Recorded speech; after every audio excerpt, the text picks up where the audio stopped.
This meeting is being recorded. Greetings and welcome to Mount Olympus. I am Hercules Invictus, and tonight I welcome you to another edition of the UFO Entity Enigma. Today we will explore cosmic angels and ascended masters, who, even though they started out in theosophical and Gnostic literature, found their way into the UFO mythology, where they play a very important role to this day. And I can think of no better person to start this exploration with. Oh, I'm sorry, I gave the Yes, this is really awkward. Okay. I was starting to like this, panic there. We were talking about that. Greetings and welcome, everybody. Take two. Unfortunately, I can't edit this, so it'll just have to remain there. Greetings and welcome, everybody. Welcome to Mount Olympus. I am Hercules Invictus, and today, Mythic Monsters is exploring the mummy.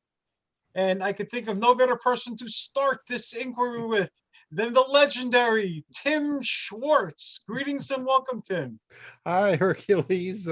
You scared me there for a minute. I was just like, oh, I've got the wrong notes here. Wait a minute here. Scared myself there too. Well, okay. Thank you. It's a great pleasure to be with you tonight.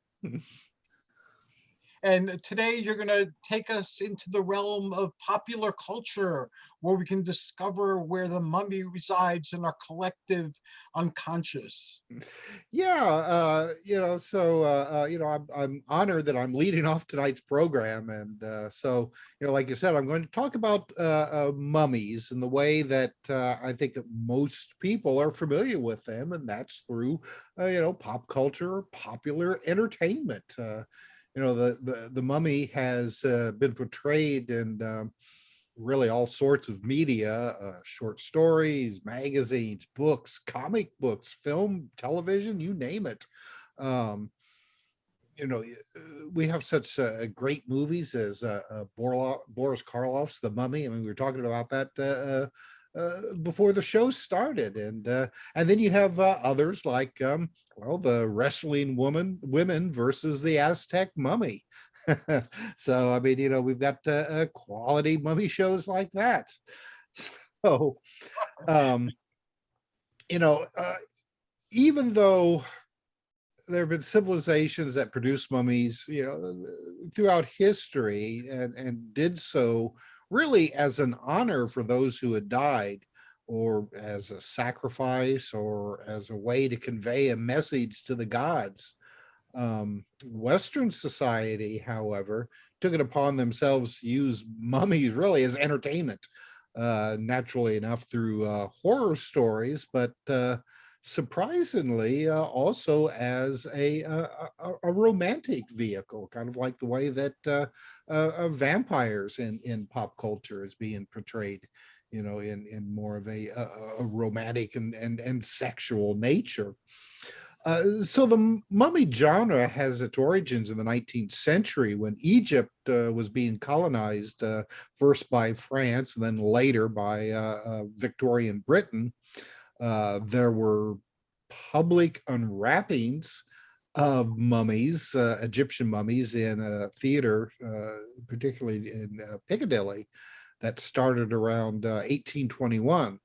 Now, this probably led to the first English language story to feature a reanimated mummy, and that story was called The Mummy, A Tale of the 22nd Century. Now, this book was written in 1827, and it was a 3-volume novel written by Jane Webb, later Jane London.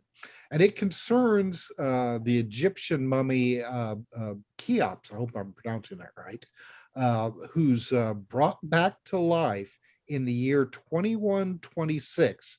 And the book really is more a description of the future that's filled with all kinds of advanced technology, as seen by somebody who lived even earlier than our times. So the first living mummies in fictions were mostly female, and they were shown in a romantic and sexual light, often as love interests for the protagonist. And probably a good example of this would be the 1840 short story, The Mummy's Foot. That's a great title. And this involves a man who goes into an antique shop and buys a mummified foot, which supposedly belonged to an Egyptian princess by the name of Hermonthis. Now, he intends to use the foot as a paperweight, which really kind of shows you the cavalier way that people used to look at mummies. I'm not quite sure if I'd want to use a human foot as a paperweight on my desk. But anyway, in the book that night, he has a dream of the princess who explains to him that her foot has been stolen. Yeah, that makes sense, and that he agrees to return the foot in exchange for a small statuette. So the princess takes him away to Egypt, where he meets her father and several other ancient pharaohs. And the father is happy that his daughter's foot is been returned to the rest of her, and the man actually asks the pharaoh for his daughter's hand in marriage, which is refused because of the age difference. I mean, he's 27 and she's about 30 centuries older than that, so it'd be kind of hard to make that work out. So the protagonist abruptly wakes up from his dream and observes that the mummified foot that was on his desk has now been replaced by the statuette. So dream, vision, who knows? Now, interesting, that story was adopted for television as part of the NBC television anthology series, Your Showtime, which aired February 11th, 1949. If you go online, you'll find still images from that show. All the books and the movies that I mentioned tonight, you can find some of them are actually available still in streaming, and others you can at least find still images of them online. So you've also got Bram Stoker, the author of Dracula. Wrote a mummy book called The Jewel of the Seven Stars. And the story is a narrative of a young man pulled into an archaeologist plot to revive the Queen Thera, an ancient Egyptian's mummy. Now, what makes Stoker's book so compelling is that Stoker really did his homework on Egyptology.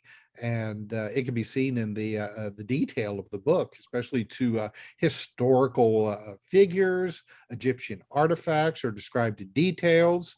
And one critic said that many mentions of ancient Egyptian gods, funeral practices, and traditional customs that are seen throughout this novel, testifies to Stoker's profound knowledge of the subject.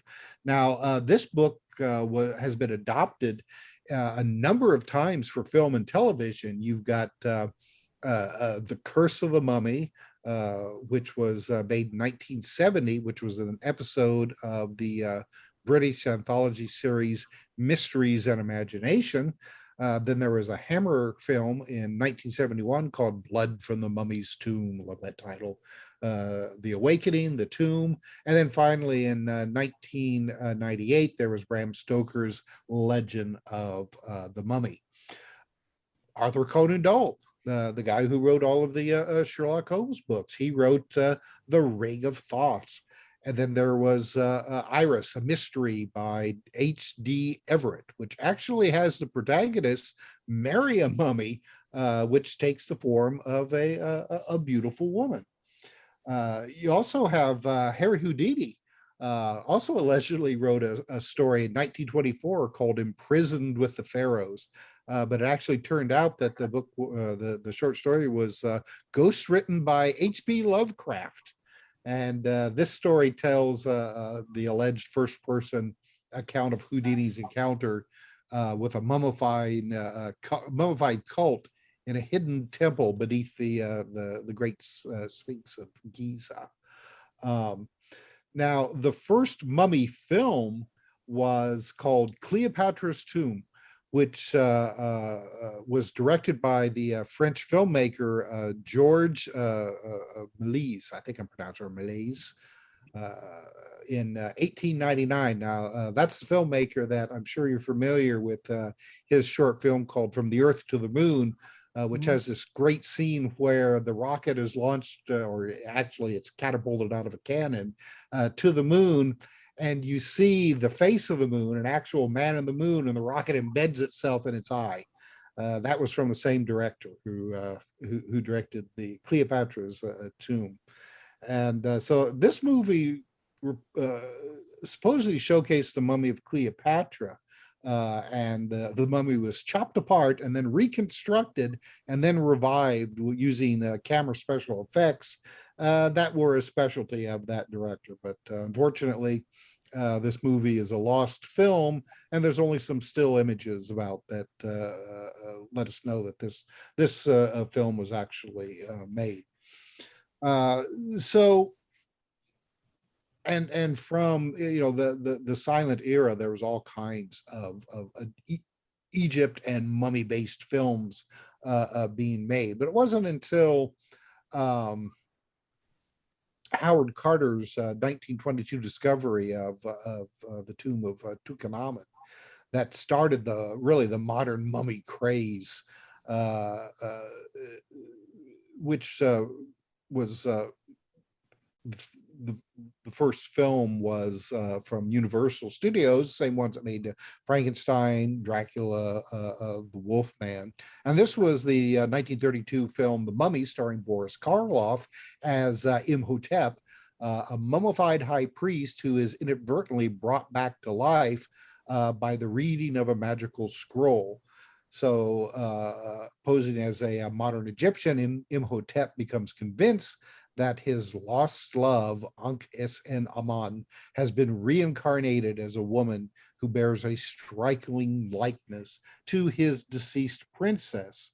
So now Boris Karloff took this role after his portrayal of the Frankenstein monster, and the makeup for Karloff's mummy was based on the appearance of the Ramses the Third mummy for authenticity.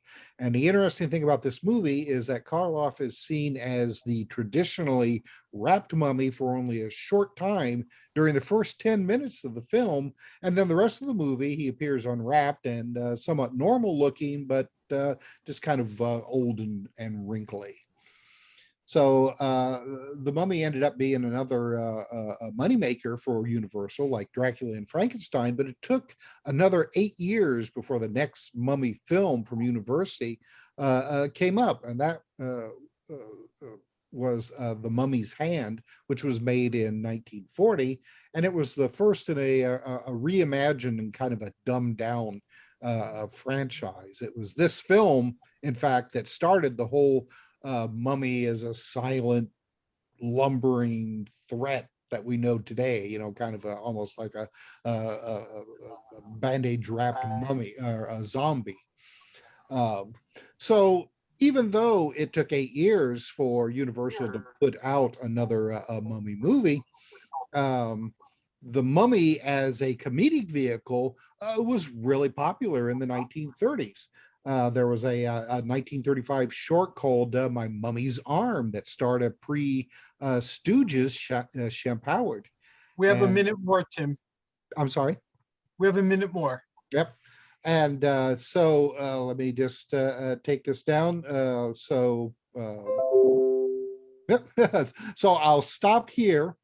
And just have to say that this isn't the end of pop culture mummies. There are hundreds more movies, comics, novels about our favorite wrapped undead Egyptian. However, saying that, the Egyptian mummy isn't the only game in town, and you'll find out more in the rest of tonight's program. Awesome. How's that for clean wrap? That is fantastic. And again, we're trying something new in this show today. We might have time to get back because I was really fascinated, and you opened the door to the whole modern era. And at the end of the show, Michelle Brittany is going to close that door. But until then, we have a few stops to make, and we proceed with the one, the only Athena Victory, who's going to give us a totally different perspective on mummies in other parts of the world. Just start talking and start. Oh yeah, it works. Okay. We usually think of mummies from very dry, arid areas, and the Egyptians got the idea for their embalming because it'll happen naturally in dry, arid areas, but they took a step further to preserve the bodies. What I'm going to talk about tonight are wet mummies, and these are, again, not intentional mummies. These just happened because of natural circumstances. And probably the one that the media knows the best is Otzi, the one from the Iceman from the Alps. And he was found in a moist environment, in this case ice, and cold, which will preserve. What happens is with the human body is we are made to rot, basically. We decompose very readily. So unless there's cold or an anaerobic medium, the body will start decomposing rather rapidly. So what happened with Otzi is interesting. I'll just get an idea of the time for him because I have things. Okay, he was found in the snow and ice, and they found him in 1998, and they carbon dated him, and he was about 5,300 years old. When the hikers found him, part of his head and his spine were sticking out of the ice, and the back of his head and his shoulders and stuff were a little bit decomposed. However, the rest of him was in really good shape, so much so that they were able to get all sorts of things off this mummy. One of the things that interested me was he had tattoos, and the tattoos were for magical purposes. That's the best they can guess, because Otzi was one of the first examples of someone with Lyme disease. And a lot of tattoos are places that would have hurt him in life. So they might have had a magical thing. And they weren't the kind of tattoos that you tap in like modern tattoos would be. They were basically little scratches that they would rub charcoal in. And they were placed anywhere where he would have had aches and pains. Whether it worked good, like acupuncture, nobody knows. Otzi is also the probably one of the early world's first murder mysteries. He was killed by somebody, or persons unknown. He had an arrow wound that was by his clavicle that would have caused him to bleed out almost immediately. And then he fell, probably down the slope. He had all sorts of things on him, one of them being a copper axe, which could have been worth a lot of money, or was worth a lot back then. They don't know why the people were chasing him at all. They know what time of year is from his stomach contents. They know that he was an opportunistic tailor because his clothing was patched in many different areas, because you're wearing hides, eventually parts of the hides are going to wear out. So his clothing was patched. He was about maybe 45 years old. He had some anomalies. He had didn't have a 12th set of ribs, or he didn't have wisdom teeth. And there was traces of arsenic found in his hair, which gave the idea he was somewhere where metal was being smelted. So he had a lot of grooves in his nail, and this is something forensics looks at, grooves in the nail. It tells if someone did a lot of physical stress and heavy lifting and stuff, and this was somebody who worked hard for most of his life. They found out that he had fleas. There were the first human fleas that they could find on anybody. He had whipworm in his digestive tract. So why did Otzi get preserved? And it was when he fell down, and they changed this. From the initial thing, they thought that he had fallen into this gully and a glacier rolled over him and just sealed him in. That doesn't seem to be the case, though. It looks like he fell down and the body moved slightly. And they know this because other of his artifacts were a little further up, and the body was deposited eventually into that gully, with his head and shoulders being the highest, which is why they decomposed. They think that maybe he thawed out a few times slightly, but ice takes a long time. And eventually, the stationary glacier sealed him in that gully. And that stopped the decomposition completely. Decomposition can only happen if there's oxygen for the bacteria to thrive. And that's where Oxy was sealed in. So he's the most famous one. We have the conditions are extreme cold, he's frozen, and that there's no oxygen in the environment. One of the other things I found was there was another very old mummy, and this was unexpected too. It was, let's see if I can find my notes here.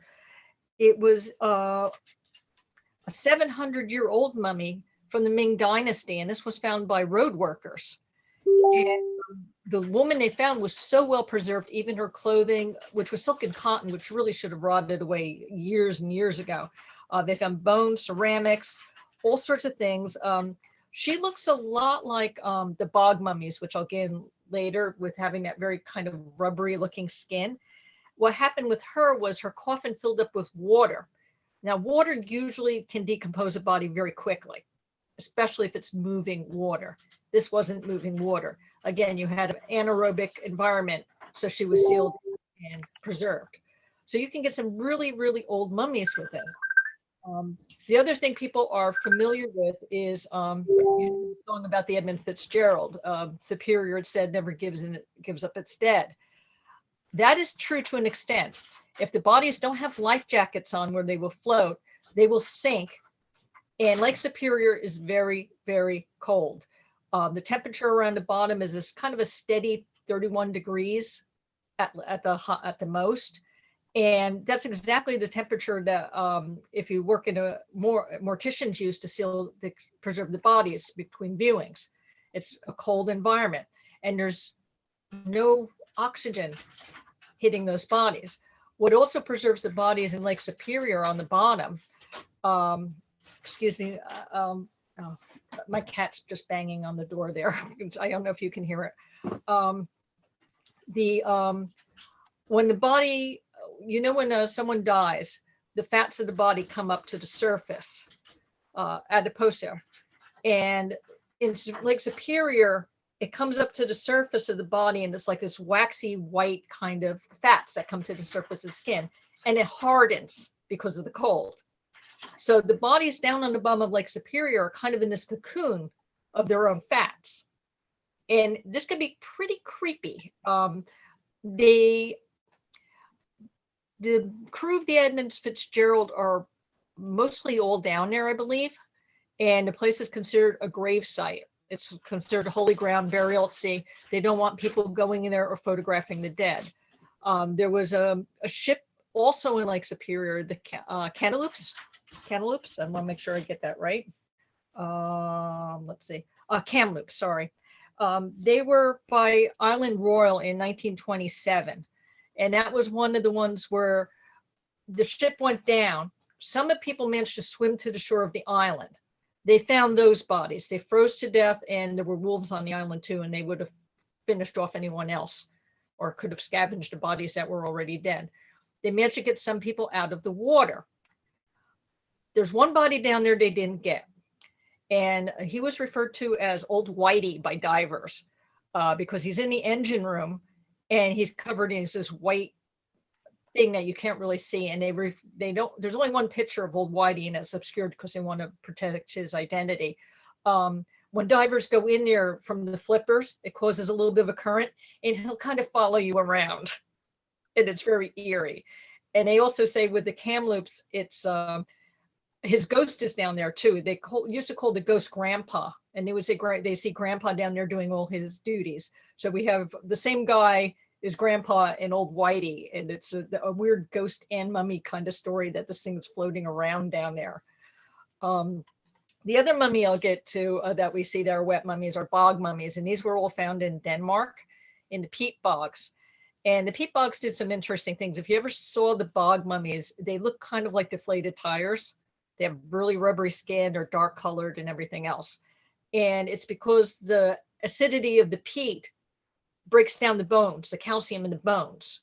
So they kind of deflate. They have been able to get wet tissue out of the bog mummies quite a bit, including DNA, contents of the stomach, and things like that. Some of them, like Lydell Man, they looked at the fingernails, found like very smooth, polished fingernails, which suggested he might have been part of the priesthood. There was a book called The Life and Times of a Druid Prince that suggested that Lydell Man in particular, had been a sacrifice when the Romans stole the gold, which was very important to him. It was a sacred metal, and it might have been to help them win that war with the Romans. We noticed that a lot of the bog mummies were sacrifices. Some killed multiple times, and this was kind of a threefold death. Some of them, they thought first that Talon Man had been strangled, but when you look at how the marks are, the ligature marks, it goes up over his cheek, which suggests that he was hanged. Whether he was hanged before or after, we don't know. I would guess that he was possibly hit on the head first. He was drugged because he has a very peaceful expression. If you've ever seen the picture of him from the Denmark Museum. And there's a reason for this. There was, I think, 3 gods of that area, Taranis the Thunderer, Gubethru, I forget what it was, but one of them you were supposed to kill your victims by drowning. One of them you were supposed to hit with blunt force trauma. And the other one was a hanging god, similar to Odin or something like that. So the threefold death could have been a tribute to those 3 gods that they were appealing to. At any rate, it would be overkill and for any other reason to is that my time up? No, that's one of our guests is having a difficult time getting on. Oh, okay. So again, you have the wet mummy happening in a place where there's not much air. It's, even though it's wet, there's no oxygen in the water, and it's cold. Those are the best conditions. And with any mummy, whether it's wet or dry, when they take those mummies out of the environment they're in, you have to replicate the conditions that they were preserved in the first place. Otherwise, they will start decomposing. You don't want the Egyptian mummies from the arid areas to start getting mold on them and other things from being in a more humid environment. Opsi's body is kept pretty much in refrigeration, about the same temperature it would be if it was still in the Alps.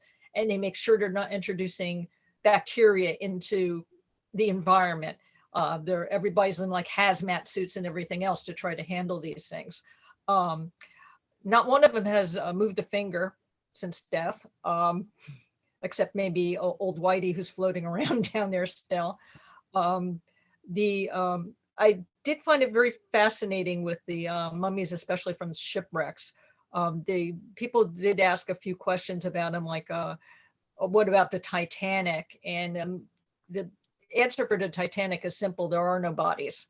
The people they pulled out of the water, that was it. The water moves where the Titanic went down. There's currents, there's oxygen in it. So if they weren't decomposed a lot from the water moving on them and the oxygen in the water, there were more scavengers there that would have, happily like chewed them apart. So you're not gonna get any more bodies out there. I think James Cameron was kind of mad at people because they're insisting there's bodies down in there. And he said when he was doing Titanic, he had permission to dive down there and was taking lots of notes and photographs and everything else. He said he never even found so much as a skeleton down there. And we have a minute more. These mummies. Was that it? We have a minute more. Yes. Okay. Anyway, I'm just kind of nattering on it. Anyway, that I found the wet mummies to be interesting just because they were a departure from the dry mummies. So that was pretty much it.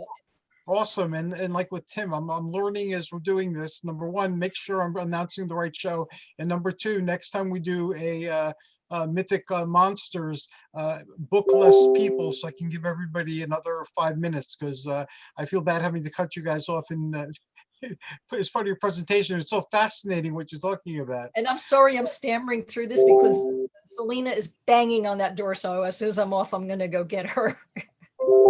we're on an adventure. Anyway, onward to Michelle Brittany, who is the mummy person. Michelle has a blog called Michelle's Musings on Mummies, and she's done a lot of mummy segments on not only our podcast, but on hers as well. Well, thank you, Hercules. I actually thought I was starting a little bit later, but I'm happy to go now. So, well, for me, when I'm thinking of mythic monsters, I would say probably one would think of, Cyclops, Minotaur, the unicorns and dragons. But because traditionally they're thought of fictional creatures, from antiquity, surrounded by myth and legends that have been spun by the classical authors of old. But mummies are really a different kind of mythic monster because their physical presence is based on fact. They really do truly exist. No, they don't move and haunt people and try to kill people, but mummies in a physical form does exist. However, I would say that their mythology, what they do, obviously is a more modern invention. However, I do say that it's exciting that we are witnessing, interacting with, and perhaps even shaping the mythology that is developing around mummies. As Tim was talking about in his segment at the beginning of the hour, we really get a lot of foundational texts in the 19th century based on what they knew about mummies at that time. It was just becoming that whole time period of, finding bodies, being absolutely enchanted by the fact that these mummies looked so realistic that they became part of the more, social media of that time and, became wrapped up in their stories. But I also think that that mythology that is developing over the last 200 years also tells something about our society ideologies. And although we don't have time to talk about that today, I'm hoping that maybe in another time we'll be able to talk about kind of what mummies mean ideologically to us. But today I'm actually talking about a trilogy of mummy films. So as Tim was talking about the various movies and shows that featured mummies, we had kind of a long hiatus of films between the 1971 film Blood from the Mummy's Tomb to the 1999 movie The Mummy that was directed by Stephen Sommers. And that really expanded on the mythology of the larger mummy franchise that commenced with the 1932 film by the same name. It's what Universal Pictures released, and it was a big success. Boris Karloff portrayed the reanimated high priest Imhotep, and Sommers' loosely based story on that early film, including setting his tale in the same time period. So basically, his mummy film took place in kind of 1923 to about 1930. So Sommers' mummy is reanimated through our heroine's reading from a sacred text. In this case, it's the Book of the Dead. But his mummy seeks out to the defilers of the canoptic jars of his lover.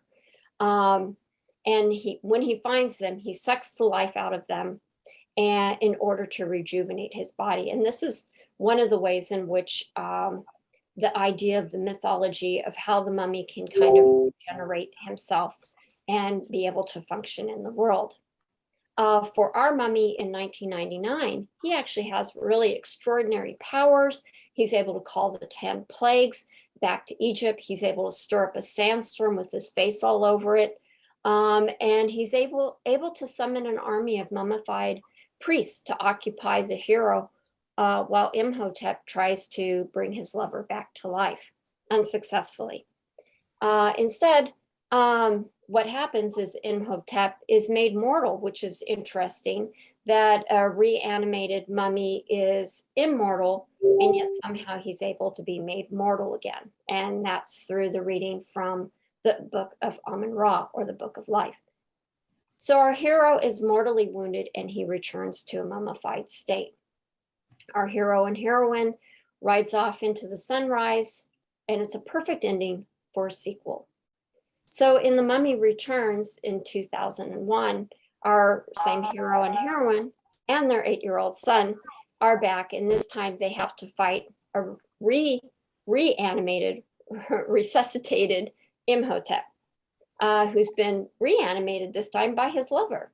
So, but if that isn't enough, we now have Scorpion King, played by The Rock, yay. But you know, the Scorpion King actually represents a whole nother kind of entity and mythology. And although there are 5 films where he develops his own legend, we're not going to go into that tonight. But they get kind of included in Stephen Sumner's kind of series of films. So for now, we'll put that aside. Sorry, Hercules, I know we've got to talk about Scorpion King at some time. Definitely. Yes. But in the end, our hero and heroine and 8-year-old son emerge victorious. They save the day, and we can cue the end credits.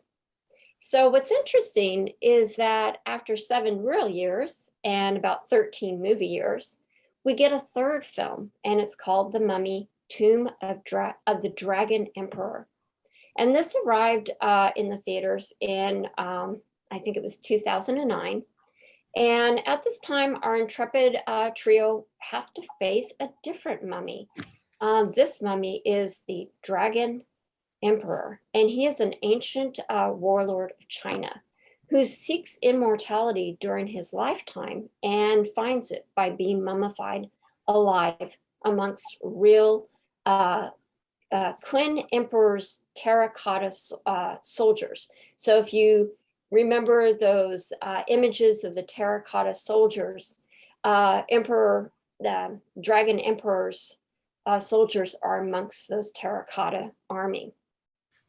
So our trio, of course, have to go in and they have to fight this very dastardly emperor and all of his army. They arise victorious, and they save the day. But while there was talk of a follow-up film, unfortunately, that was scrapped by 2012 when Universal Pictures decided to focus on a mummy reboot. So instead of taking Stephen Sumner's canon of films, they decided to turn to looking towards developing what's called the Dark Universe, and basically revisiting all of the classic monsters. They started with Dracula Untold. Unfortunately, that did not do well. And then when they did do the Mummy reboot in 2017, that was unfortunately also a commercial and critical failure. And I'll talk a little bit more about that. Only to say, I guess, really, because I know my time is limited, that that even though it was really a failure, I think that it would be great on another panel to talk about her portrayal, Sofia Boutella's mummy character, because like Tim mentioned in the first segment, a lot of the early mummies were females. And so here we have a nice nod back to that early literature basis of stories. And I think it would be great to talk about. So even though it didn't do well, I think there's a lot to lend to the expansion of mummies in pop culture and kind of their mythology as a whole. But again, we'll pin that. So The Mummy in Context is a 2009 essay that was written by scholar Richard Freeman, in which he examined the early mummy films right up to Mike Newell's The Awakening, which was released in 1980. Even though the essay was written in 2009, for whatever reason, he didn't cover Stephen Sumner's films. I would have been interested to hear what he had to say about those, but he didn't.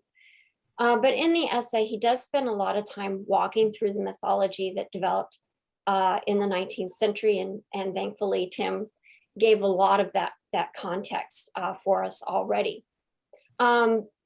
But he also talks in that essay about the physicality of the mummy. And what he does is he really explains very at a high level that, you know, the mummy process, the mummification process for Egyptians, we'll stick to that, was a very long, arduous process. It was 70 days. It was a removal of all the vital organs, and it was basically removing the moisture from their bodies so that they would basically become remove all of the oxygens and all the organisms that would cause them to decay. And Althena did a really nice job talking about how that, you know, those kind of factors can really disintegrate and decay a body in normal circumstances. But for our Egyptian friends, you know, that nice hot desert really does kind of help them maintain a nice, healthy, mummified glow, I guess.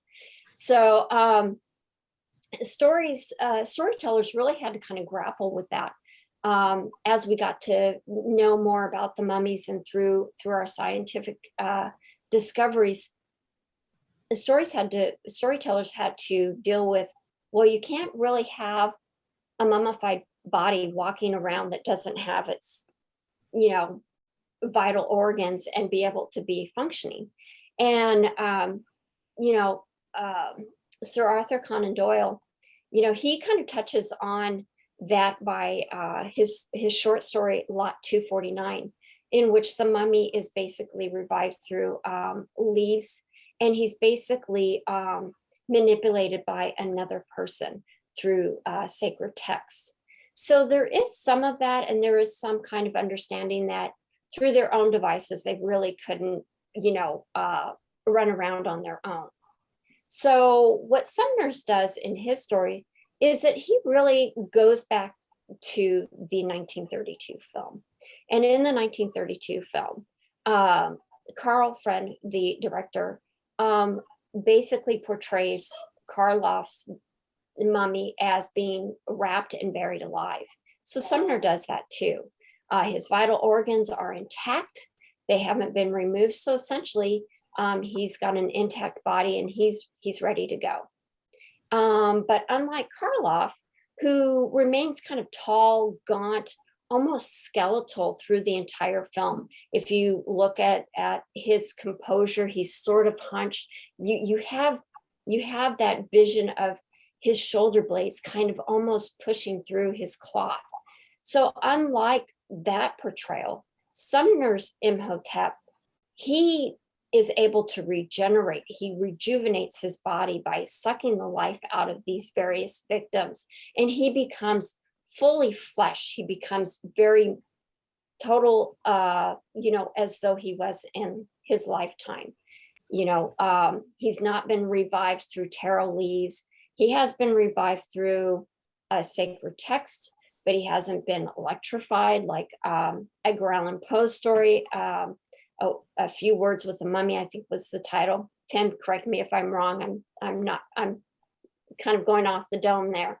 But in that story, the mummy was actually jolted back to life, or even being injected by fluids. So, you know, this mummy, this modern mummy is really takes from the 1932.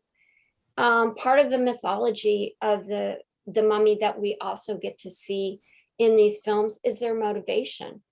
For the Mummy and the Mummy Returns, there really is that motivation of love. Like Tim mentioned, he talks about love, particularly with the mummy's foot and the princess, and how the man falls in love with the princess. And, you know, in the 1932 and again in 1999, particularly, our mummy, once he's reanimated and he comes back to his facilities, it's all about getting his love back.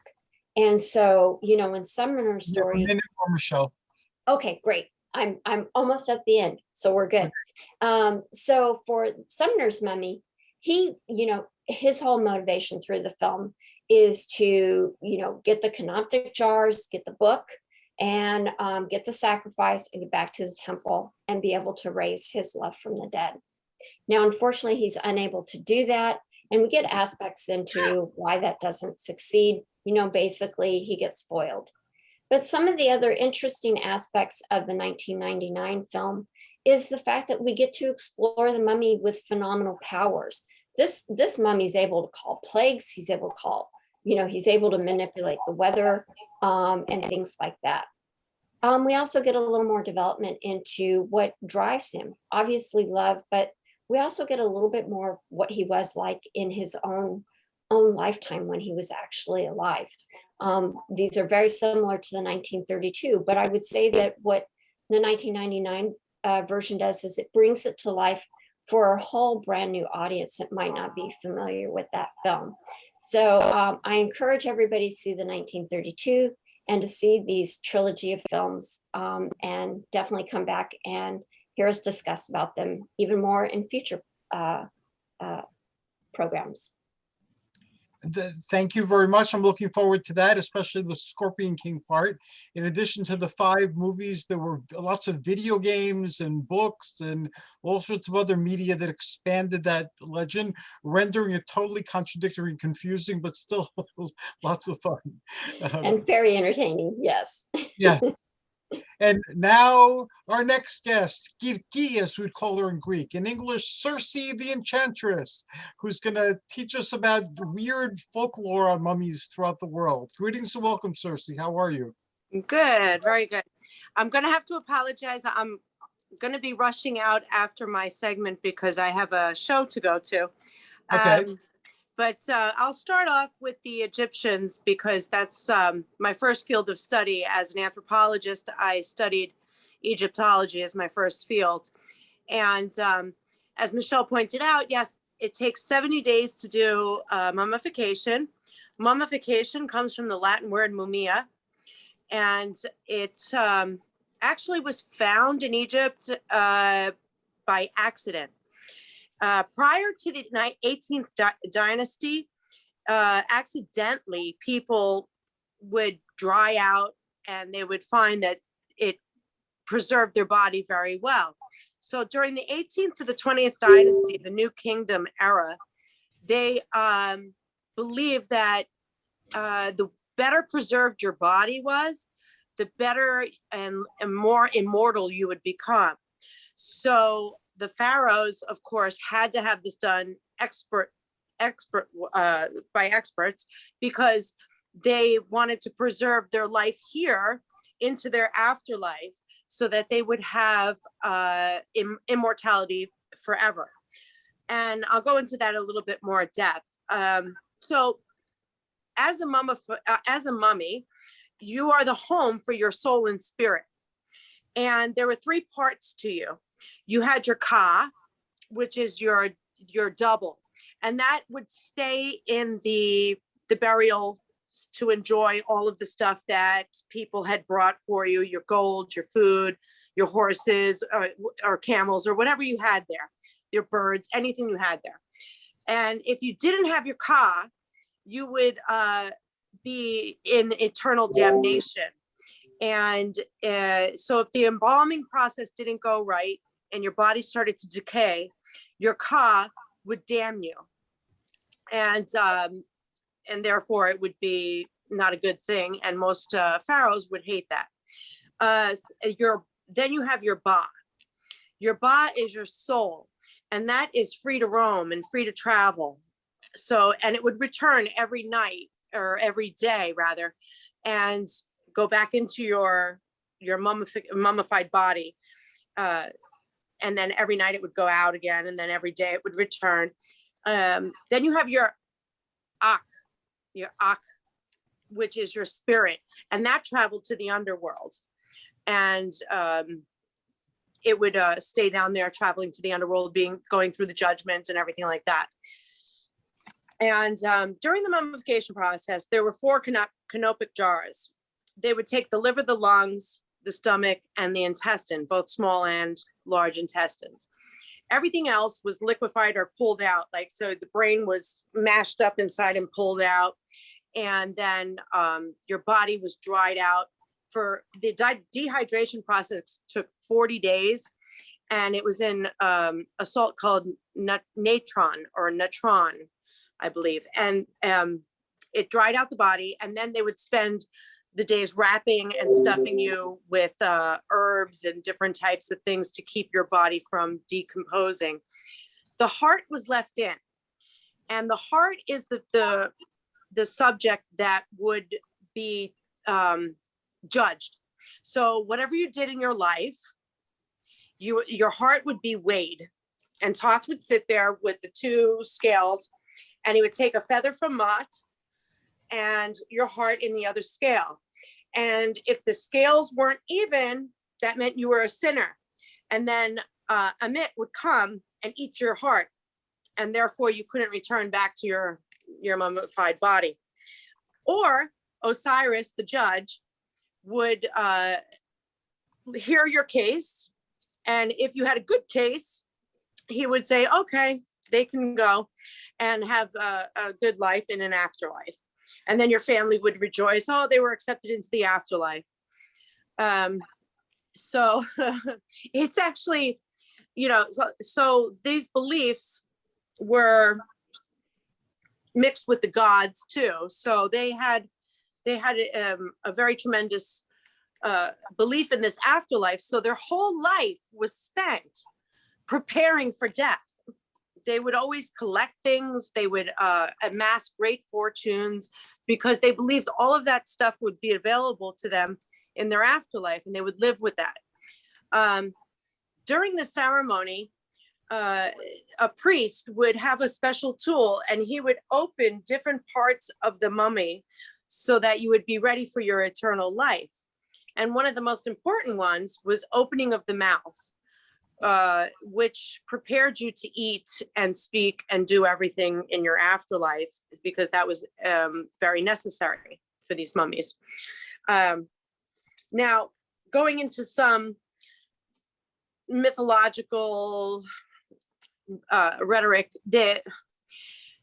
Carter is most famous for finding, in 1932, for finding Tutankhamun. And there was a rumor going around that if you disturbed a mummy, the mummy is going to put a curse on you and you're going to die. Well, okay, so he didn't listen, and he went in, and as he found out, he released some kind of 5,000-year-old spore that got into his people's lungs and into him as well.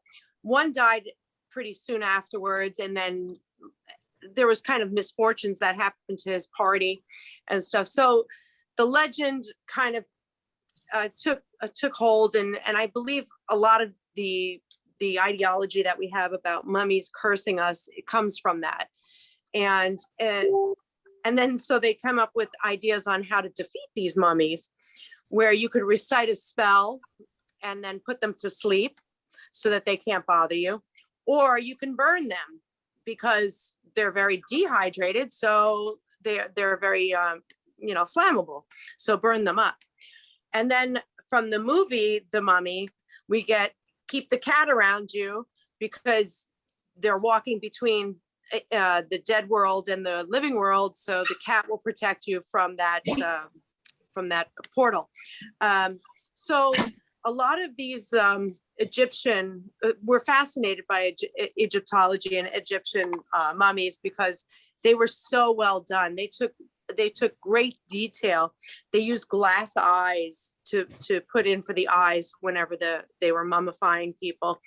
During the Greco-Roman era in the Egyptian, they had the painted wood plaques of the person's face. They really took great detail and great honor in burying their people. And it wasn't just reserved for pharaohs. Everyone did have a chance to be mummified. It was even the poorest of people, albeit they would throw you in a like a pile of the salt, the natron, to dehydrate you, and then the body was given back to the family. Everyone did believe that there was an immortality to it, that you would, the better preserved you were, the more likely you would be going onto your afterlife with a good body. So okay, so jumping around a little bit, in Japan, they also, during the Edo period, practiced mummification. And what they did was take fish and creatures that resembled the primates and put them together, would sew them together and mummify them and say they found mermaids. This was way back before we even were talking about it. So the story of the mermaid came also probably from them finding these mummified fish connected to primate bodies. And so mummification is a interesting process, and it's an interesting lead into creating these fantastical stories where we could say they come back to life, because especially in the Egyptian religion or belief, they do come back into, the spirit does come back into the mummified body every night. So I could see where they lead into a lot of these fantastical stories. So that's what I have. Thank you. A very unique perspective. I didn't know you were an anthropologist, so I learned something new today. So Yeah. thank you for bringing all that to your presentation. Kamwast was supposed to join us. He's a modern day Kemetic high priest, but he had difficulty with his connection. So all those glings and noises you heard in my looking in places were all my trying to connect them. Unfortunately, it didn't happen today. You have to leave, Cersei. So what are you up to these days? Anything you need to promote or share? Right now I'm working on some, I just became a master Reiki healer, and I am starting a new line of jewelry to support that. And then I'm creating little boxes that have different items inside of it that are magical and, Reiki healing. So to support whatever your needs are. Awesome. You have to let us know more about it on a future show. You're going to be on Olympian Starseeds next, I think. So Okay. we'll talk about that there. And you were also one of our fellow adventurers with Tim Beckley. We'll talk about that another Yes. day as Mhm. well. Thank you so Okay. much. Enjoy your All right. show very, very much. Bye-bye. Thanks. Bye. And for the rest of you, I know Tim just published a book that keeps Tim Beckley's, the other Tim's legacy alive, and is full of the types of stories I grew up with that molded my childhood and made me into the person I am today. So Tim, you want to tell us about the book? Yeah, it's called Timothy Green Beckley's Bizarre Bazaar, and as the regular spelling of the word bizarre, and then bazaar as in like the Bazaar of Istanbul and places like the Bazaar. You don't know how many times I misspelled that while helping put this book together. It was spelled probably in every combination that you could imagine, and then Sean Castile, who helped me put this together, he would correct it and send it back to me, and and say you did it again. And so but this was a book that when Tim Beckley was still alive, we were always working on about 4 or 5 books at the same time.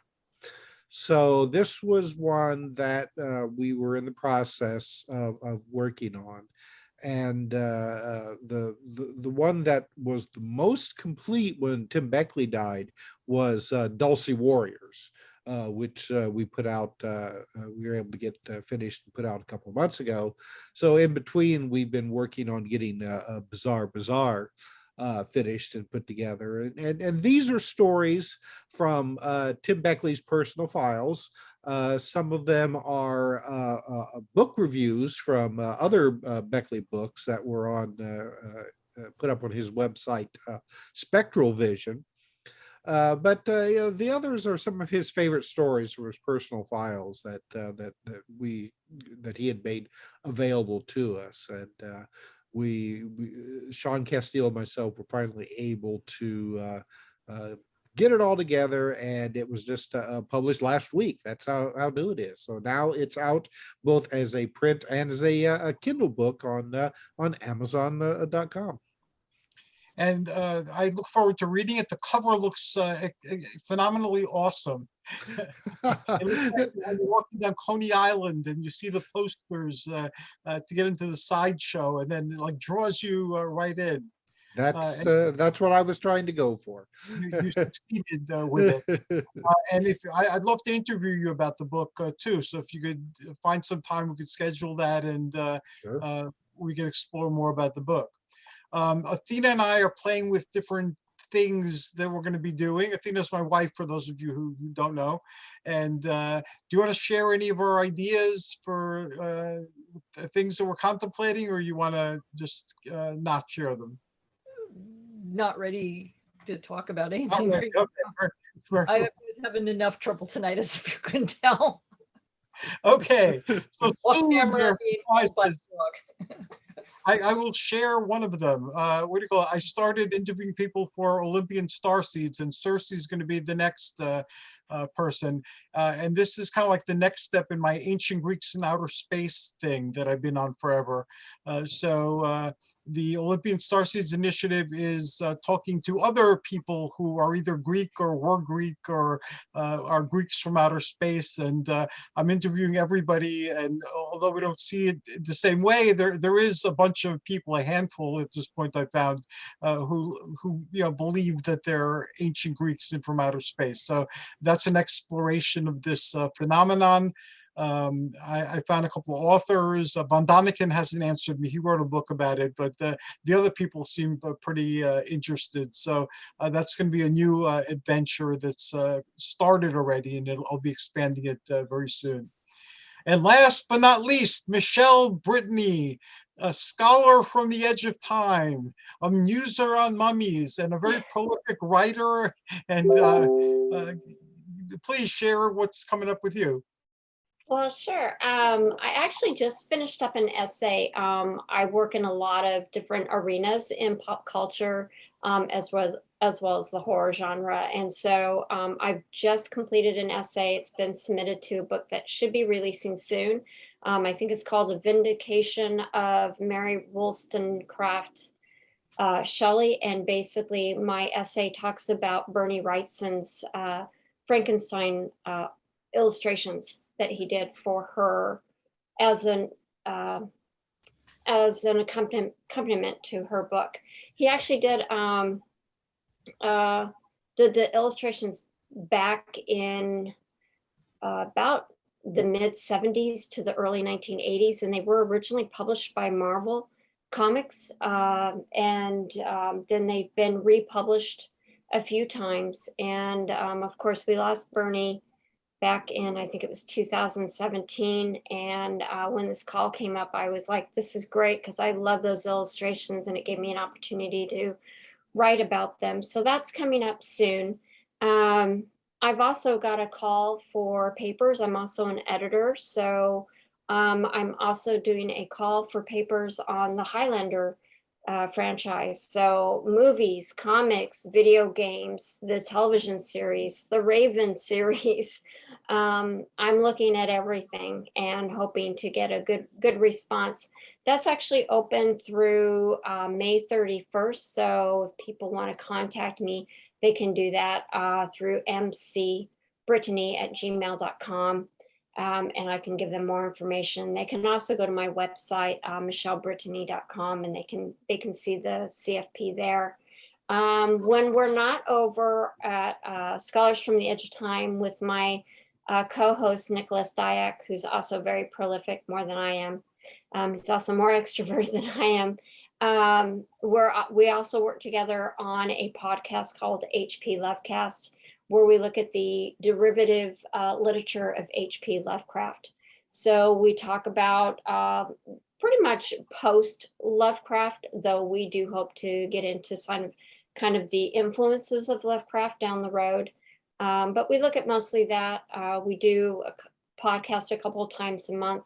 This month's a little bit tricky. We have a couple of life things going on, so we're kind of on a hold for this month, but we'll be back in April to commemorate our 2 years of our reboot.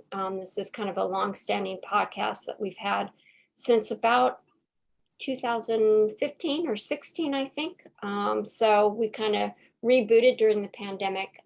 So we've been working on that. I'm trying to think what else. I think that's probably about it for me. People can look me up at my website or look up Michelle's Musings on Mummies. You can look at a lot of my past articles that I've written on mummies from around the world. Thank you so very much. Thanks to all of you. This will be on YouTube within a day or two, and I'll send you links when it posts. And I'm looking forward to our getting together again. And I learned many lessons today, so next time things will run smoother. And thanks to everybody who will be tuning in on YouTube when this posts.